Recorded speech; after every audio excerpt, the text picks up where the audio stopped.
Our Prophet said about the Antichrist that when he is released from chains, he'll be on an island, that he will live on earth for 40 days. One day which would be like a year, one day which would be like a month, one day which would be like a week, and all his days, meaning all the rest of his days, would be like your days. Now then, when the Antichrist or the false Messiah is in a day which is like our day, he will be in our world of space and time. At that time we'll be able to see him as a human being. And he would be a Jew, he'd be a young man, he'd be powerfully built, he'd have curls that the Orthodox Jews have at the side of their hair. And he would be in Jerusalem, and he would declare that I am the Messiah, when he would not be the Messiah. The Messiah is the son of the Virgin Mary. That is the Messiah. This is an impostor. This is the false Messiah.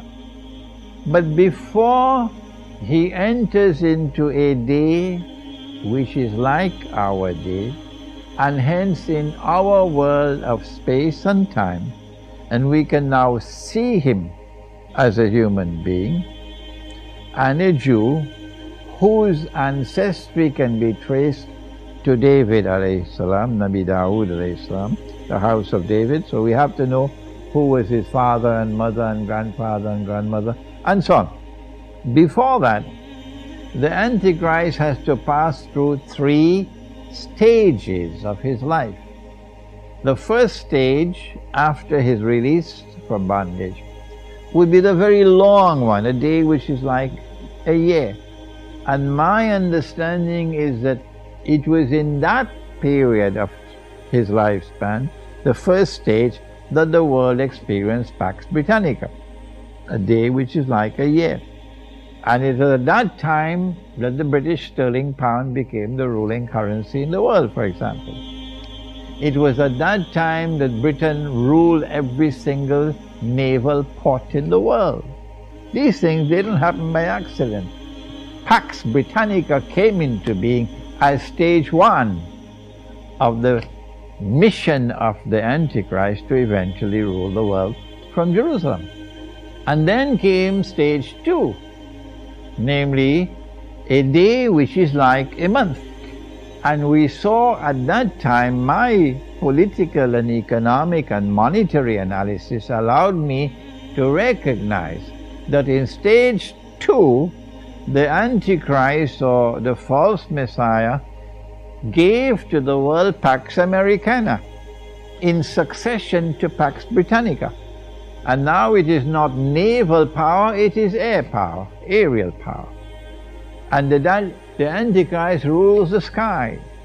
And the US dollar replaces the British sterling pound. That happened at Bretton Woods, the Bretton Woods Conference in 1944, I believe it was.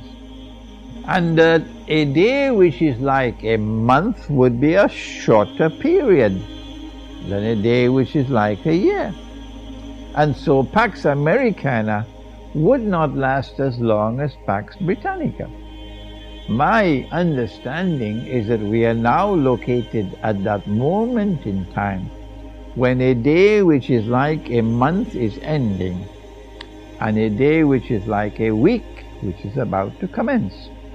And so Pax Americana is on its way out in succession to Pax Britannica. And the world is now poised to receive a new ruling state in succession to the United States. That new ruling state, in my opinion, is Israel. So the Antichrist is going back home. That Israel must replace the United States as the ruling state in the world. And Pax Judaica must replace Pax Americana. In order for Pax Americana to replace Pax Britannica, you had the First World War, you had the Second World War. All of these things had to take place. So in order for Pax Judaica to replace Pax Americana, you need a big war. That's the Armageddon. That's the nuclear war. And most of mankind, I believe, would die. Israel is too small to rule the world as presently constituted. So either Israel has to become bigger or the world has to become smaller. The answer is the world is going to contract. We just have to wait a little time for that. So we do have a time frame. When Pax Judaica takes over from Pax Americana, it will be for a very brief period of time. And at the end of that comes the Antichrist coming in person.